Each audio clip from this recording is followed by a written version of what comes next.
Good morning to one and all. I am Dr. Sumitra, an associate professor from the Department of Computer Science and Engineering. Today we are going to discuss about a case study on interrupt in operating system. Let us have a discussion. An interrupt is hello everyone. I'm going to speak about what is an interrupt. An interrupt is a signal which is sent on an immediate action of a process, and interrupt is of two types. One is hardware interrupt and another one is a software interrupt. And hardware interrupt is nothing but an interrupt sent by a hardware device such as a keyboard, mouse, or any other devices like printer.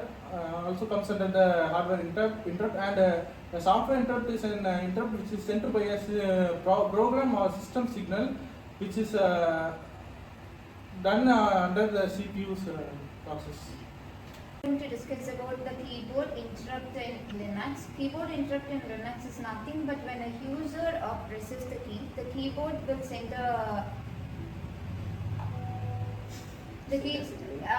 keyboard will send the interrupt signal, and then the CPU will pass and check the current task, and then it will jump to the handler, and at the end the keyboard interrupt will scan and updates the CPU will resume the previously interrupted task, which helps the user to test.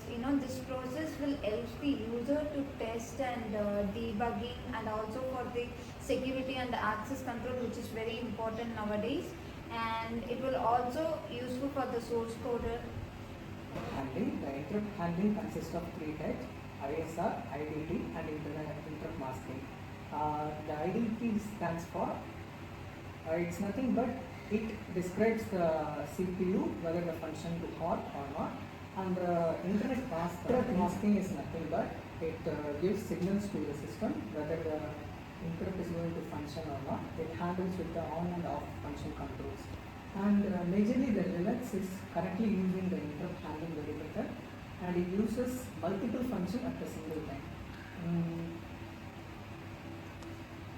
ISR stands for interrupt service routine, which is used to function the system. It handles while the interrupt occurs. And the Linux is majorly using interrupt handling in many other ways, handling lot of functions at a single time. Although interrupt can be powerful, they can be misused by an entity. First, interrupt stop. Many interrupt can overload the CPU and can cause crashes or slowdown, and it can change also the ISR code and gain access to interrupts and security measures and handling. To handle malicious code or malicious entity, you should give access only to this includes only giving access to interrupt settings and not the modifying options, and giving and using security frameworks like ARM and SE Linux. Real-time example of how interrupts can be misused. For example, a hacker can create a USB device which contains a malicious code in it. When someone inserts the USB device into a computer, the computer will automatically detect the USB device and starts to read the file. But instead of reading the contents in it, the USB device can trick the system to run the malicious code in it. By using this, the hacker can access the files which he should not access it.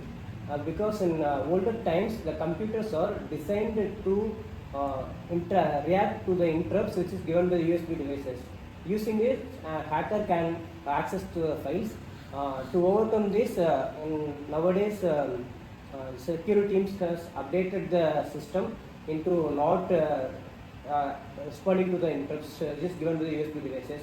It should be manually given by the user to access the device. With a neat conclusion point. So interrupts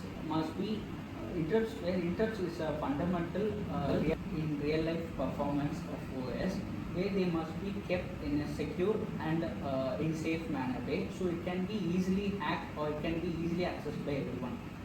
So interrupt must be designed, or it should be handled in proper they will be using the proper mechanism tool like It should be stored in a secure and performance way. Okay, I hope you clear with this concept of case study on interruption in operating system. If you like this video, kindly share this video to your students. Thank you.